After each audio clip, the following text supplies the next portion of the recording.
Hey, yo, what's up? This is Knowledge and the place to be. Thought I'd come to you with something new and exciting. I haven't did a vlog in a long time. Just been busy as always, but I thought I'd just do something a little bit different from the beaten path. Today I want to talk about motorcycles. I want to give a little review of this R1 that I have. It's a 2009 R1. This is a very good bike, the best that I ever had. This is my fourth one. I started off on an FZR 600. Way back, maybe like 10, 12 years ago. Graduated from that, I got a 900, what was that, a 900 double R CBR, red and black. That boy was pretty nice. From there, it wasn't a step back, but I got a 750 Gixxer, and I sold that one. And then from there, I kind of took a layoff because I really wasn't interested in the bikes no more. It's kind of like I rode them and, you know, just going through life, ups and downs and, you know, whatever. I mean, I just had to give up the bike thing for a little while, and I just figured I was getting older and I thought I was going to go to a cruiser type. If I got another bike, that's what I was thinking. But lo and behold, my homeboy talked me in, which I'm glad he did, talk me into getting this bike. And because I was gonna get a 2005 R1, and they sold it. It was like maybe $4,000 or $5,000, and I was gonna get that. And they didn't have any other ones outside of this one that I wanted, but I just didn't want to. You know, the price was kind of like messing with me because I'm El Cheapo. You know, on the real, I just didn't want to do it. But I went on and copped this one, and I'm glad that I did. You know, as far as I could say, as far as the R1, I knew if I was gonna get another sports bike, this was gonna be it. You know, the power is more power than I ever had before. It weighs more than any other bike that I had. I think this is 450 pounds wet, or close to, or a little bit more or less, something like that. But me being only 155, 160 pounds floating in between there, you know, I was kind of worried about that. And that's the reason why I wanted to go with a 2005, 2006, and 7, maybe R1, because I felt that the weight would be a little bit more manageable with the distribution of, you know, riding someone, and more controllable. But what I see is that once I adjusted the forks and the suspension, it was real compliant to how I moved around. It floated. I mean, it's very maneuverable for my ride. And I don't do no hard riding. I don't do track riding. You know what I'm saying? I just basically, I ride, you know, I might push it to 120, 130. I don't go ridiculous, but, you know, every now and again I push it if it's looking safe to do. So the manageability of the ride to me is comfortable. I did a couple upgrades, me personally, because, you know, the R1 does not come with white wheels. So what I did was plasti dip those wheels with the wheels on. So all I did was just took a couple 2 cans of plasti dip. Took me 3 days basically to get in the ins and outs of the rim. But plasti dip, if you don't know, is a very good product, and once it dries, it peels off with the consistency of a balloon, you know, like a water balloon or a regular kid's balloon. So I did that. I plasti dipped the front right here. I took off the mirrors because I just hate those mirrors because you can't see anything but your shoulders. And then I put some bar ends, and those bar end mirrors probably hit me like $10 on eBay. Got here, slammed them boys on. It was a little bit of a modification that I had to do, but they fit on there. And then that back cowl that you see, usually you would see the red seat, but I took that off. I mean, it was just too much red. This is the only reason I didn't want to go with the R1 2009 is because it was just too much damn red for me. And I was like, I like the bike, I like the design, but it was just too much red. I had to break it up. So the white really kind of contrasts and offsets it. And then I got the cowl. Actually, it came from China, and it took like damn near 2.5 weeks to get here, but it finally came. And what I like about that is it has the black rubberized piece on it. I thought it was coming with the red, but I'm glad it came with the black because it also throws a little contrast in it. But the overall comfortability of this ride, man, is 100. I don't know if you see, but I got the Acropovic full exhaust.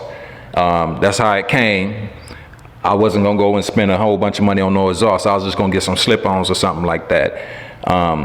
So I mean, you got to be careful on these jokers though. But that's any bike.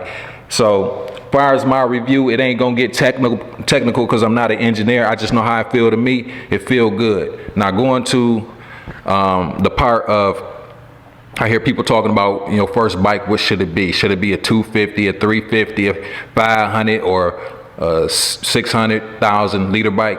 I say get what you want the first time, because when I got my FZR 600 and I'm around the big boys that got them 750. See, the FZR 600 to me was like damn near after a couple months became like the design was, I didn't like it, you know, the power wasn't, I didn't like it, you know what I mean, but I was stuck with it. So my advice is get the bike that you want. My buddy got the same exact bike. Our color scheme is a little bit different, but he got 1,000. He never rode in a day in his life, but he learned how to ride. Excuse me.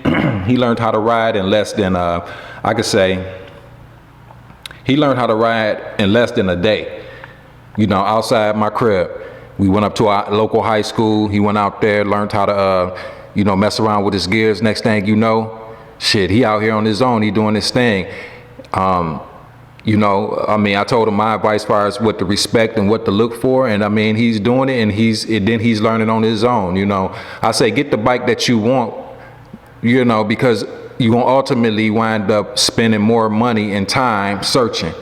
Get what you want in the very beginning. I mean, if you want something aesthetically because of the looks, then get that. If you want something aesthetically because, or not aesthetically, but mechanically for the power, then you get that. And if you got the beautiful combination of both, then you in luck. And if you got the money or the finances or the credit to do it, I say go ahead and do that, because you know, who knows if you're gonna be here next year to get the bike that you want. No matter what bike, if it's a 250 or 350 or 300 or 600, you can kill yourself on any of them. You can hurt yourself real bad, wheelchair bound on any of these things. So the thing is, once you get them, you got to understand and have a mentor or have a buddy or have somebody around you that cares about you, that really wants to, you know, see you, you know, be out here the right way, and school yourself on how to conduct yourself on one of these and what to look out for. So, you know, my man, he out there, he hold it down. He doing good. He ain't fooling. I ain't fooling. We just, you know, I mean, we chill, we ride, we do how we do.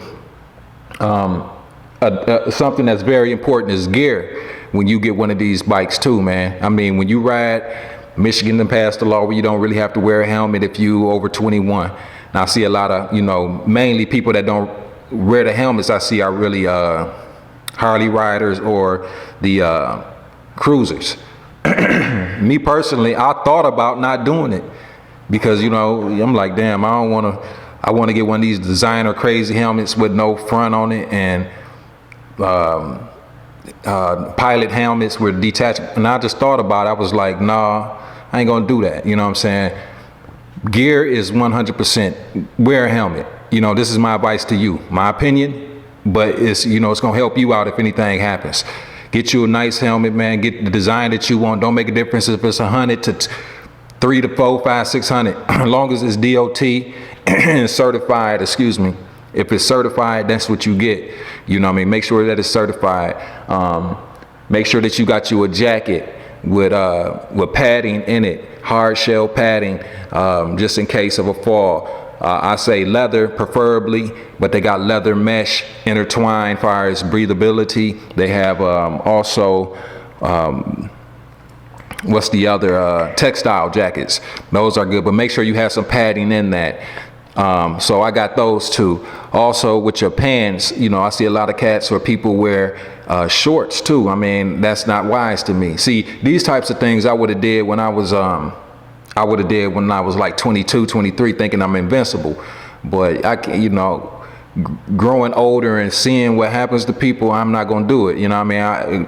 Lord done blessed me not to have any accidents or problems on the bike.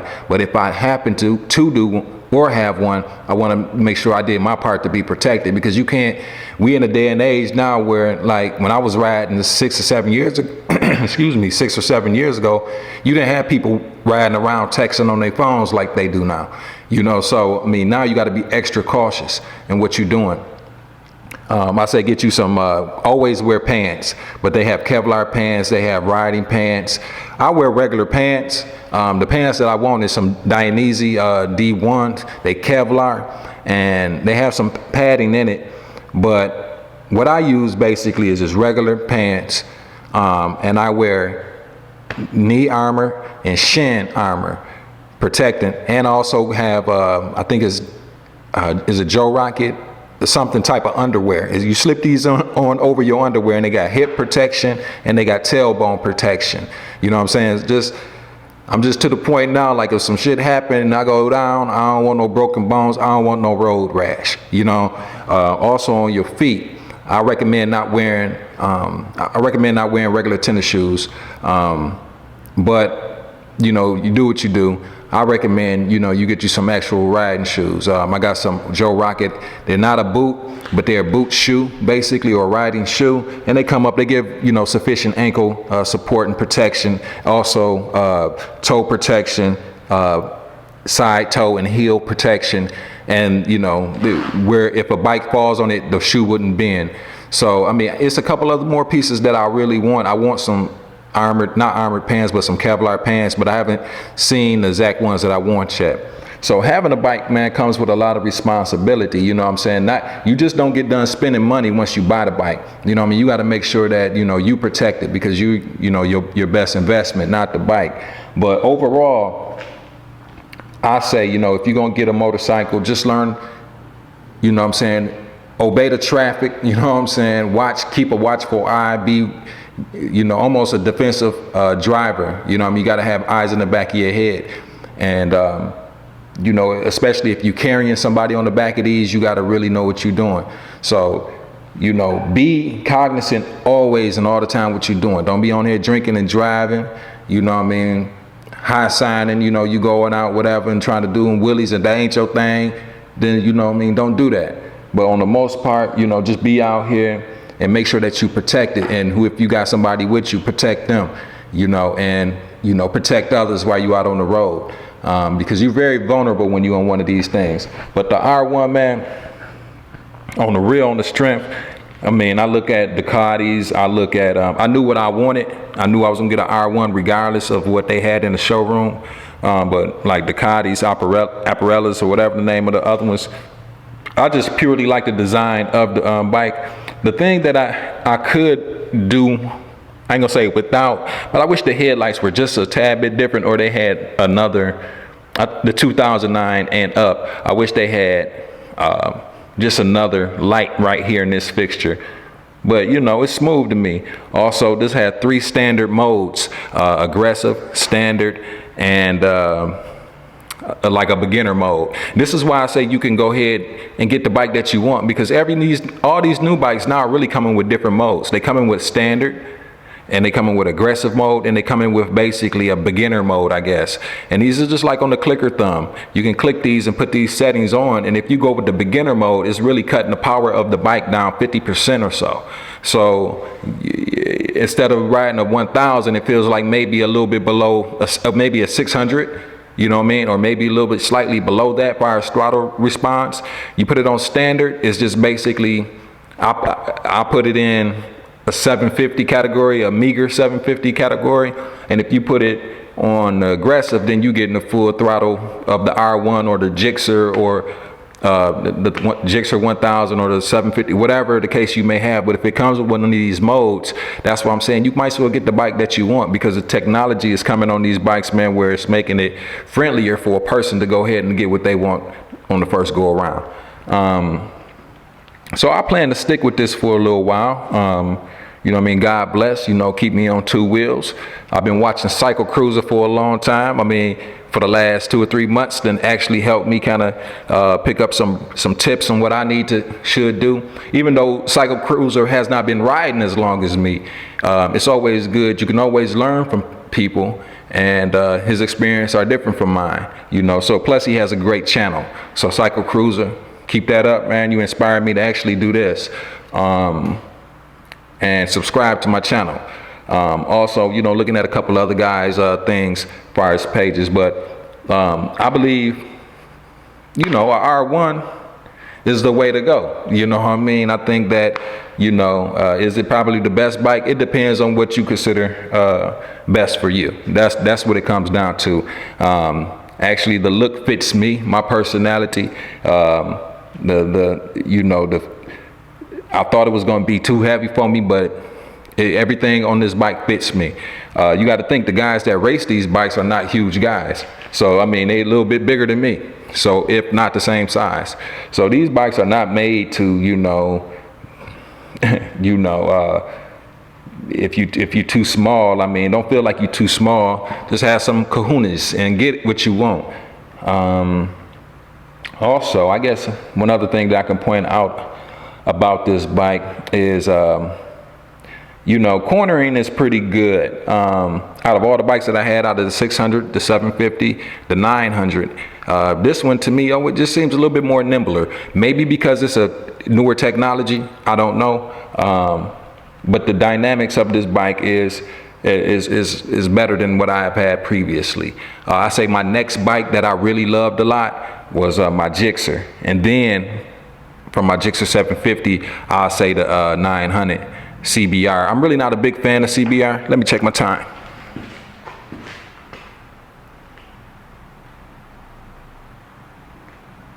All right, I'm good. I'm really not a big fan of CBR per se. CBRs are nice, don't get me wrong, but I didn't feel them, you know what I'm saying? I didn't feel them that much, you know what I'm saying? I just don't like the design. And the thing that I hate about the new bikes, man, like the 2010, 11s, or 12s, it's like they're doing some space age shit to the front, and it's like throwing me off. It's looking too unrace bikey, you know what I'm saying? So, you know, this is knowledge checking in at you. I'm gonna do some more vlogs on this. I had to put the camera with the mic on it because I'm getting echo in the garage here. So I wanted to get this a little bit more clear than it would have been without it. But overall, the R1 is a great bike in my opinion. Just respect the beast, you know what I'm saying? Pray over your bike, you know, and respect the laws of the road, and be courteous, but be a defensive driver, and you know, be very cognizant of what you're doing. Wear your gear at all times. I don't care where you're going, because a 10 mile per hour type of fall can fuck up your knees, man. Can fuck up your elbows, and you in the hospital getting skin grafts and your skin don't grow back. I sacrifice being uncomfortable far as being hot than, you know, coming home, taking a shower, showering off, and got my skin, then, you know, going to the hospital and they taking the skin off my damn ass or my back to put on my elbows or knees. You know what I'm saying? It's going to take a while to heal. I'd rather be hot, you know what I mean, and be uncomfortable for a minute. That's the sacrifice. You know what I mean? It's trade-offs. It's trade-offs with this riding. So till then, be safe. I'm going to come back with another one. I'm going to try to get a GoPro or something on my helmet. I got to figure some things out, you know, monetary wise or whatever, you know, whatever, what I can do. But if not, then, you know, I'm gonna still come to you and talk about some bike issues. But until then, knowledge coming to you in the place to be. Sorry for the long layoff. This is not a comeback. You know what I'm saying? I've been here for years. So keep God first, family second, and you third. And in that order, you know what? You will not be last, because what? The last is always made first. Till then, be safe, y'all. One. On this right here, the name of my bike is called God Body. Check it. Peace.